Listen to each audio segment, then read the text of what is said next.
Hello everyone, welcome to AptiPlus Academy for Civil Services. This is the video on daily topic-wise news analysis where we cover the news from two important newspapers, that is the Hindu and Indian Express. So before I start, let's get the topic first. What are the topic that I'll be discussing with you? So today is 26th of September and these are the list of the topic that I'll be discussing. The first is fishermen concern between the India and Sri Lanka. This is an important topic in terms of India's international relation. Now the second is Delhi Merit Regional Rapid Transport System, a new system that is upcoming. The third topic is preparing for the crisis. The fourth topic is US proposed change in the visa policy. And the last topic is Vodafone win the tax case against India, right? So these are all the important topics of the day. Apart from this, we'll have some MCQs question at the end of this video and the explanation of yesterday's questions. तो जो कल के सवाल थे उसके correct option और explanation भी मैं आपको बताऊंगा. And those of you who are new to our channel, do not forget to subscribe AptiPlus Academy on the YouTube channel. And if you like this video, do not forget to give a thumbs up. So the first topic of the day, that is fishermen concern between the India and Sri Lanka. So this is with regards to the international relation, important for your general studies paper 2. International relation में इस तरह के सवाल कई बार काफ़ी important हो जाते हैं और ये फिशरमैन के जो इश्यूज़ है वो बहुत ज़्यादा पेंडिंग है काफ़ी टाइम से, लंबे समय से. प्रीलिम्स में जो सवाल है यहाँ पे बहुत ज़्यादा इंपॉर्टेंट नहीं होंगे, but this will be more important for your mains examination. तो श्रीलंका के जो प्राइम मिनिस्टर हैं उन्होंने कहा है कि we would be discussing the issues regarding the fisherman, और एक वर्चुअल मीटिंग होने वाली है between the Indian prime minister and the Sri Lankan prime minister. तो जो समिट है उससे पहले बहुत सारी रेलिवेंट चीज़ें की गई हैं, जो रेलिवेंट मिनिस्ट्रीज़ हैं उनको इंटीमेशन दी गई है, जो हमारे प्राइम मिनिस्टर ऑफिस है इंडिया में और जो श्रीलंका की जो ऑफिस है वहाँ से कोऑर्डिनेशन किया गया है बिटवीन द नॉर्थ फिशर्समैन की जो इश्यूज़ है उसको लेकर के, राइट. एक लॉन्ग टर्म सोल्यूशन की तरफ आगे बढ़ने की बात की गई है यहाँ पे, जहाँ पे अफेक्टेड हैं काफ़ी लोग, खास करके तमिल की अगर बात करूँ, तमिलनाडु के साथ में जो तमिलियंस हैं या जो श्रीलंका के साइड के लोग हैं उसको देखते हुए और पेंडेमिक के टाइम में जो लाइवलीहुड इशू है उसको भी बरकरार रखते हुए सारी चीज़ों को बात की जाएगी. तो अगर बात करें कंप्लेंट्स ऑफ इंडियन फिशरमैन, तो मोस्टली जो लोग हैं दे आर तमिलनाडु, जो ओरिजिन है लोगों का वो तमिलनाडु से है. And one of the issues that can be taken up by the leaders is the virtual summit in the neighbourhood. ये पहली कोविड-19 के बाद जो जिस तरह से लॉकडाउन हुई है उसके बाद फर्स्ट मीटिंग है ये, और जो फिशरमैन की इश्यूज़ है वो इंडिया और श्रीलंका दोनों के लिए ही बहुत ही इंपॉर्टेंट है, right. Tamil fisherman issues has been long pending in India. तो एक सस्टेनेबल तरीके से आगे बढ़ने की कोशिश की जा रही है वर्चुअल मीटिंग के through. We are hoping that something conclusive could come out. Now advantages of summit की अगर बात करें तो ये जो बायलैटरल समिट है एक अपॉर्चुनिटी प्रोवाइड करेगी जहाँ पे कंप्रिहेंसिव तरीके से जो ब्रॉड फ्रेमवर्क है उस पर बात की जाएगी दोनों कंट्रीज़ के बीच में.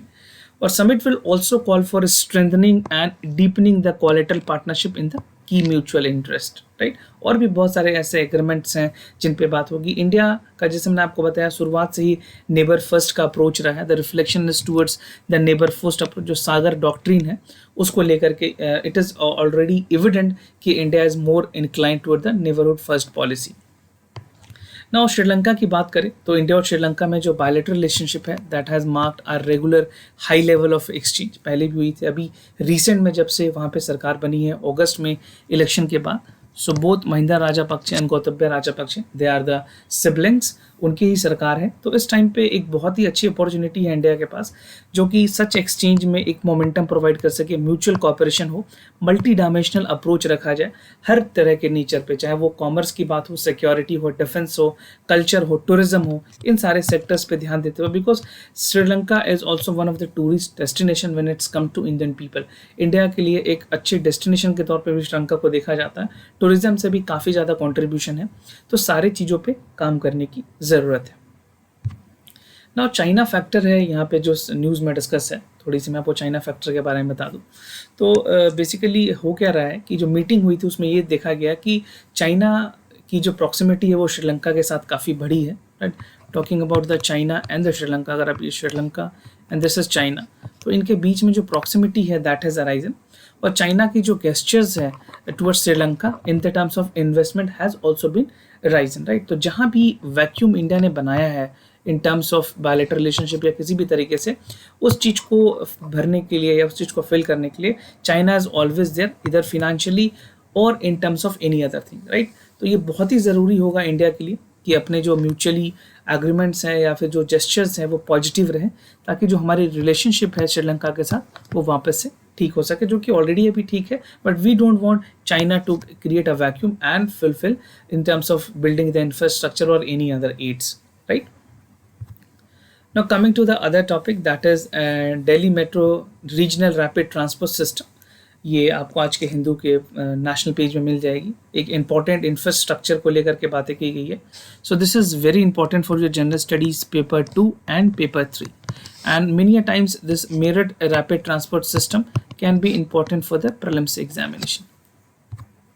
सो रिसेंटली एक फर्स्ट लुक दी गई है किस तरह से जो रीजनल रैपिड ट्रांजिट सिस्टम है वो होगी. एक state of art RRTS rolling stock बनाया जा रहा है, जहाँ पे कंट्री में एक तरह से पूरी जो कॉरिडोर बनेगी, चाहे वो NCR के रीजन हो, गाजियाबाद हो, मेरठ हो, उसमें ट्रेन स्टैब्लिश की जाएगी जिसकी स्पीड होगी 180 किलोमीटर के आसपास, right. And this is being developed by the national capital region transport corporation. Bombardier की ट्रेन रिक्रूट की गई है. मैं आपको आगे सारी चीज़ें बताऊंगा. ना द एंटायर स्टॉक जो रोलिंग स्टॉक है उसमें 82 किलोमीटर लॉन्ग डिस्टेंस जो दिल्ली गाजियाबाद मेरठ कॉरिडोर है उस पर फर्स्ट फेज ऑफ कंप्लीशन है वो यहाँ पे रखी गई है. And this is the first corridor being implemented at the aim to bring the Delhi metro by an hour. जो रिडक्शन होगी कम से कम 1/3 से ज़्यादा की रिडक्शन होने वाली है यहाँ पे. And the manufacturing of the RRT जो रोलिंग है that would be manufactured by the Bombardier Salvi plant in Gujarat. तो बम्बार्डियर जैसे कई जितने भी इंडियाज़ में मेट्रो है, चाहे वो दिल्ली मेट्रो हो, बेंगलुरु हो, हैदराबाद हो या फिर मुंबई हो, इन सारे जगह पे बम्बार्डियर की कोच है. One of the finest in terms of basically making in the metro coaches. Germany की ब्रांड है ये. और सलावी जो प्लांट है गुजरात में वहाँ इसकी मैन्युफैक्चरिंग होगी. Almost 80% would be from make in India initiative के थ्रू इस पर काम किया जाएगा, राइट.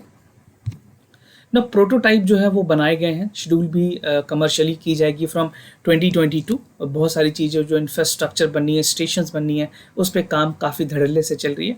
आप अगर चाहें तो NCRTC की ऑफिशियल वेबसाइट यूट्यूब चैनल पर जा करके उनके वीडियोज़ भी देख सकते हैं. काफ़ी उन्होंने एनिमेटेड तरीके से बनाया. तो 30 ट्रेन्स अभी सेट ऑफ ट्रेन रखे गए हैं जिसमें एक ट्रेन में 6 कोचेज होगी. In one train there would be 6 coaches, right. तो इंटायर कॉरिडोर में अभी इनिशियली ट्रेन के साथ स्टार्ट किया जाएगा. लोकल ट्रांजिट सिस्टम जो है मेरठ, गाजियाबाद और दिल्ली में शुरुआत की जाएगी. नाउ इकोनॉमी बूस्ट होगी इससे. Now the government is already trying to boost the economy after the कोविड-19. एक इन्वायरमेंट फ्रेंडली, एक एनर्जी एफिशिएंट तरीके से इसमें क्वालिटी ऑफ लाइफ इंप्रूव करने की कोशिश की गई है. चाहे NCR के रीजन हो, चाहे वो फरीदाबाद हो, जितने भी दिल्ली के एडजेसेंट एरिया है, जो नेशनल कैपिटल रीजन है दिल्ली के आसपास, वहाँ पे economic growth, it will create an economic opportunity. At the same time it will create the employment opportunities. और अगर बात करें पोल्यूशन के लेवल से, तो एयर पोल्यूशन भी कम होगी इस तरह के ट्रांजिट सिस्टम से. जो कार्बन फुटप्रिंट है उसमें मदद मिलेगी. कंजेशन और जो एक्सीडेंट है, कार्बन फुटप्रिंट भी कहीं ना कहीं बहुत हद तक इसमें गिरावट देखने को मिलेगी. So it is economically viable, environmental friendly, and ultimately it would promote a lot of economic growth and creating the employment opportunities. Now coming to the other topic from the Indian Express, आज के यहाँ से editorial है. This is regarding the preparing of the COVID-19 crisis. किस तरह से health में, infrastructure में, environment में काम करने की ज़रूरत है. So this type of article is very important for your essay paper and equally important for your general studies paper 2 and 3. तो जो कोविड-19 की क्राइसिस है वहाँ पे ज़रूरत है हेल्थ में, हेल्थ केयर इंफ्रास्ट्रक्चर्स में और जो इन्वायरमेंट है, इन 3 चीज़ों पे काम करने की, right. We already know, it is evident कि this is not going to stay away. अभी भी वैक्सीन नहीं आई है. जब तक this is continuing in India, right. और गवर्नमेंट की जो कोशिश है, दे शुड लाइक पॉलिसी बनाने की, जो इंडस्ट्रियल डेवलपमेंट है, क्योंकि we need to revive. Ultimately we can not wait for the vaccine. और इकोनॉमिक डेवलपमेंट ऑलरेडी बहुत ज़्यादा ख़राब हो गई है. आपने जिस तरह से जो GDP के रेशियोज़ देखे हैं, -23.9%, 23.7% के आसपास गिरावट देखी गई है. तो यहाँ पे ज़रूरी है कि एक मिडिल पाथ लिया जाए, इकोनॉमी को भी रिवाइव किया जाए और साथ के साथ जो जॉब क्रिएशन है उसके तरफ भी ध्यान दिया जाए. तो इकोनॉमी पे फोकस करने की अगर स्पेसिफिकली बात करें तो गवर्नमेंट को कुछ इंपॉर्टेंट स्टेप्स लेने की ज़रूरत है. अभी तक जैसे एग्रीकल्चर सेक्टर में बात की गई है, आत्मनिर्भर भारत पैकेज की भी सरकार की तरफ से आया. जो इंफ्रास्ट्रक्चर्स हैं, चाहे वो सप्लाई चेन को लेकर के हो या स्टोरेज को लेकर के हो, गवर्नमेंट ने उसके लिए इंफ्रास्ट्रक्चर बनाने की भी बात कही है. Now it is very important कि जो नॉन एग्रीकल्चर इनकम है उस पर भी जोर दिया जाए, रूरल में जो फार्मर है उनकी इनकम को बढ़ाया जाए, क्योंकि गवर्नमेंट ने ऑलरेडी कहा था कि जो फार्मर के इनकम है वो डबल किए जाएंगे बाय 2022, बट कोविड-19 के बाद this is not something would be achieve at this point of time. ये अब आगे बढ़ करके कम से कम 2025 तक चली जाएगी, राइट। जो इन्वेस्टमेंट होनी चाहिए कैपिटल एक्सपेंडिचर्स को लेकर के, वहाँ पे अभी तक कोई डिमांड नहीं है, प्रोडक्ट में भी सारी चीज़ें गिर चुकी हैं, तो जो हमारे MSME है उन पे ध्यान देने की ज़रूरत है। And government must continue to increase the expenditure, चाहे वो इंफ्रास्ट्रक्चर हो, स्टेबल एम्प्लॉयमेंट हो, इन सारी चीज़ों पे काम करने की ज़रूरत है। हमारे इंडिया में जो अगर हेल्थ सिस्टम की अगर बात करें तो रूरल एरिया में इंफ्रास्ट्रक्चर वाइज हेल्थ जो हॉस्पिटल्स हैं उनमें बेसिक एम्यूनिटीज़ भी नहीं है।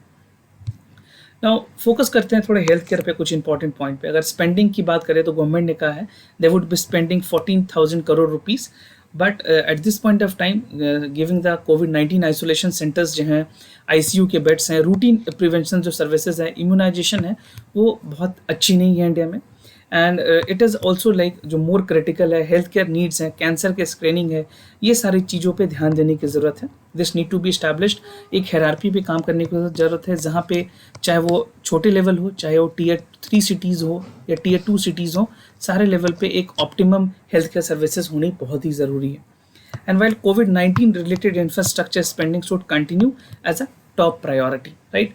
इसके बाद जो गवर्नमेंट की स्पेंडिंग होगी वो बढ़नी चाहिए। तो इंडिया की अगर स्पेंडिंग की बात करूँ हेल्थ केयर में, तो India spend only 1.3% of its total GDP in the health care. बात करें अगर दूसरे डेवलप्ड इकोनॉमी की, तो उनका जो रेशियो है वो 10 to 18% है। और हमारे जो इमीडिएट नेबर है, अगर चाइना की बात करें एशिया में, चाइना और नाइजीरिया की, तो they spend at least close to 4 to 6% of their GDP on the health care. ना क्या वे फॉरवर्ड हो सकती है? एक बहुत बड़ी अपॉर्चुनिटी है गवर्नमेंट के पास कि जो वेस्टफुल एक्सपेंडिचर है, जिस तरह से जो सेंट्रल वेस्टा का प्रोग्राम था, जो पार्लियामेंट में रिनोवेशन की बात की गई है, उस तरह की चीज़ों को कट किया जाए, क्योंकि बहुत सारे रिकमेंडेशंस भी आए हैं कि इस तरह के जो 20,000 करोड़ रुपीज़ की जो एक्सपेंसेस अभी गवर्नमेंट करने जा रही है उसको रोका जा सकता है। तो जो वेस्टफुल एक्सपेंडिचर्स हैं उनको रोका जाए, इंक्रीज़ की जानी चाहिए एक्सपेंडिचर हमारे इंफ्रास्ट्रक्चर में, रोड में, पोर्ट्स में, एयरपोर्ट्स में, जो फार्मर को लेकर के जहाँ पे स्टोरेज सिस्टम है उसमें, फार्मर की इनकम में, ये सारी चीज़ों पे ध्यान देने की ज़रूरत है।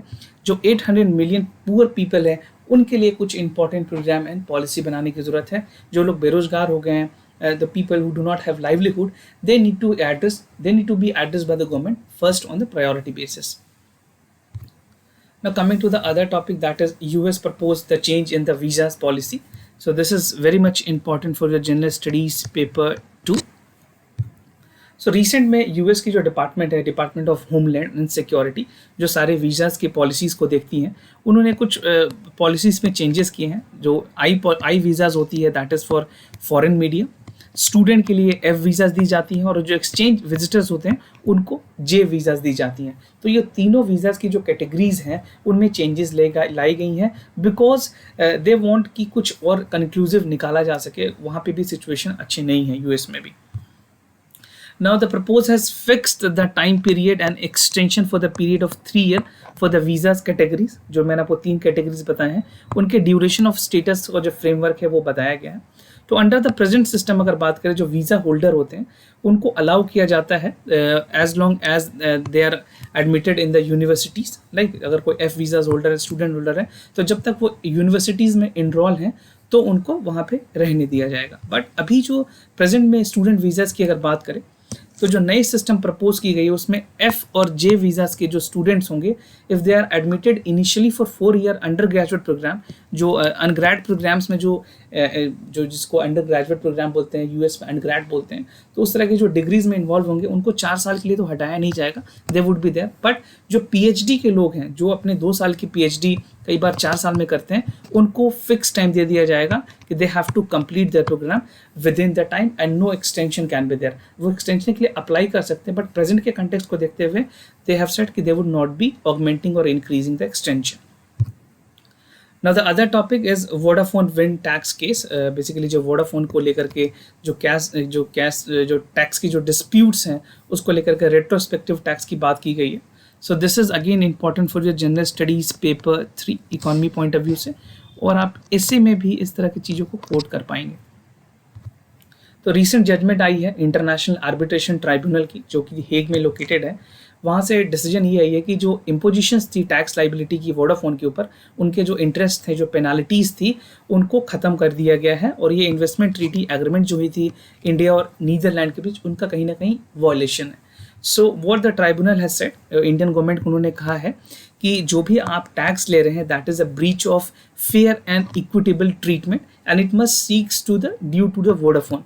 और कोर्ट ने ये भी कहा कि it also directed the Indian government कि वो वोडाफोन को $5.47 मिलियन पे करे as an compensation for the legal cost. जो भी लीगल कॉस्ट के खर्च आए उसके कंपनसेशन के तौर पे ये उनको पे करे, इंडियन गवर्नमेंट पे करेगी वोडाफोन को, राइट।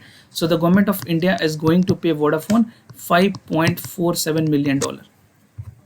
नाउ इंडिया की क्लेम की अगर बात करें तो इंडिया ने क्लेम किया था 27,900 crore rupees. This would include 2 billion in the tax as well as जो भी इंटरेस्ट और पेनाल्टीज हैं वो क्लेम की गई थी इंडिया की तरफ से। नाउ रिप्लाई में जजमेंट जो जजमेंट आई है इंटरनेशनल हेग कोर्ट की जो जजमेंट है उसमें क्या कहा है इंडिया की गवर्नमेंट ने। तो जो हमारी फिनेंस मिनिस्ट्री है दे हैव सेड कि they would study the basically जो जजमेंट आई है अपने लॉयर के साथ कंसल्ट करेंगे, जितने भी ऑप्शंस एक्सप्लोर हो सकते हैं, क्या एक्शंस लेने हैं including the legal remedies that would be taken care. और इससे पहले भी अप्रैल 2014 में जो वोडाफोन है उन्होंने एक आर्बिट्रेशन प्रोसीडिंग स्टार्ट की थी इंडिया के खिलाफ, right. So this is something which is happening. Vodafone ने रिसेंटली आइडिया के साथ मर्ज किया है, आपको पता होगा, जिसका अब VI बोल के नाम कर दिया गया है। So let's see how government is going to tackle, और अगर ज़्यादा प्रॉब्लम होगी तो इनको इंडिया में बहुत प्रॉपरली फंक्शन करने के लिए नहीं भी दिया जा सकता है, right. This is something a retrospective test, आपको आज के हिंदू में ये इन्फोग्राफिक मिल जाएगी, तो यू कैन रीड कैसे 2007 से ये सारी चीज़ें चली है। 2014 में फिर उन्होंने इनिशिएट किया था, एक आर्बिट्रेशन को लेकर के प्रोसीडिंग स्टार्ट की थी at Hague, right. So this is the chronology. फिर सुप्रीम कोर्ट ने 2012 में क्या कहा टेलीकॉम प्रोवाइडर्स को, ये सारी बातें इस इन्फोग्राफिक में दी हुई है। Now coming to the answers of the yesterday questions, जो कल के सवाल थे उसके आंसर मैं आपको बता दूं। सो जो फर्स्ट क्वेश्चन है यहाँ पे जो करेक्ट ऑप्शन है that is a. Correct, our earth has only one satellite, that is moon, and its diameter only 1 quadrant. It appears so big because it is nearer to planet and the celestial body. जो statement 2 है वो incorrect है, that the asteroid had fight between the orbit and Mars and Jupiter. It is the largest asteroid called Ceres. आप इसके बारे में class 6 की जो NCERT है, बहुत ही बेसिक बुक है क्लास 6 की ज्योग्राफी की, इसको आप पढ़े, यहाँ पे सारी चीज़ें डिटेल में दी हुई हैं। Now coming to the second question, यहाँ पे मैंने आपसे पूछा था इसरो के बारे में। तो जो GSLV 3 है, this is being developed by the ISRO and it is India first fully rocket to be tested by the cryogenic engine. तो इसके दोनों स्टेटमेंट सही है। This I have taken from the science reporter. Now coming to the MCQs question of the day, आज के जो सवाल है उसके तरफ आगे बढ़ेंगे। So the first question is coming from economy. With reference to intercreditor agreement, consider the following statement. It is a part of Project Sasat and plan to address the problem of resolving bad loan, and it aims at resolving the loan account with minimum amount of 100 crore rupees. तो आपको दोनों statement consider करने हैं, A, B, C और D। जो भी आपको लगता है करेक्ट आंसर है वो आप हमें कमेंट सेक्शन में ज़रूर बताएं। Now the second question is from the polity. Consider the following statement with regards to Prime Minister. The term of the office of the Prime Minister is not fixed and he hold office during the pleasure of the President, and the salary allowances of the Prime Minister are determined by the President, right? So ये दो statement है prime minister को लेकर के, क्योंकि ऐसे जो important officers हैं उनके बारे में अक्सर सवाल प्रीलिम्स में पूछे जाते हैं। So you have to choose the correct option among all this 4 A, B, C, D, and you can write your answer in the comment section down below. Any additional information relates to the Prime Minister office or anything which you have, you can share that in the comment section down below, right? And if you have any other concern, do let us know. We'll be more than happy to assist you. For time being, I'm signing off. Wish you all the best. Stay home, stay safe. Thank you so much.